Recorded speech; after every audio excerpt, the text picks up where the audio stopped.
Late one stormy night, as the rain poured relentlessly outside, Sarah found herself jolted awake by the shrill ring of her phone. Disoriented and dizzy, she picked up the receiver to an eerie silence.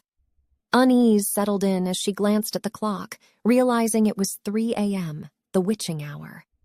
Brushing it off as a wrong number, Sarah tried to go back to sleep, but the calls persisted, always in the dead of night. Each time she answered, there was only heavy breathing on the other end, punctuated by chilling whispers that sent shivers down her spine. The caller's voice grew increasingly menacing, their threats becoming more explicit with each call. Fear consumed Sarah's every thought, leaving her sleep-deprived and paranoid. She contacted the authorities, who assured her they would trace the calls, but their efforts yielded no results. The torment continued, driving Sarah to the edge of her sanity. Haunted by relentless fear, Sarah began to withdraw from the world, fearing that her mysterious caller was watching her every move. Shadows danced menacingly, and every creak in the house sent her heart racing. The lines between reality and the caller's chilling threats blurred, as if the darkness on the other end of the line had seeped into her everyday existence.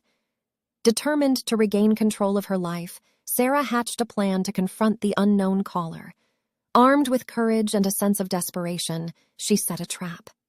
Sarah waited with bated breath, seated in her living room with the lights off and the phone in her hands. With trembling fingers, she dialed the number plaguing her for weeks.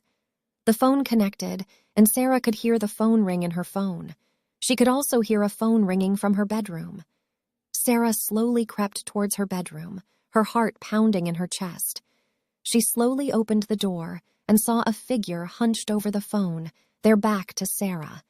They wore the same hooded sweatshirt the caller always wore when they made their calls. Without hesitation, Sarah lunged forward and grabbed the figure by the arm, spinning them around to face her. As their hood fell away, Sarah was met with a shock. It was her neighbor, who had been watching her for weeks and making threatening calls. With a look of horror on his face and Sarah's grip still firmly on his arm, he could no longer hide from the truth. He lunged toward her with a knife. Sarah mustered all her strength and managed to wrangle the knife away from her neighbor. Clutching the blade in one hand, she quickly dialed the police while keeping her neighbor at bay. Seizing his opportunity, he broke Sarah's grip and ran for it. The police arrived only moments later, but they never apprehended her neighbor. In his house, they found dozens of pictures of women sleeping, including Sarah. They also found 3 bodies buried in the backyard. All of the women resembled Sarah.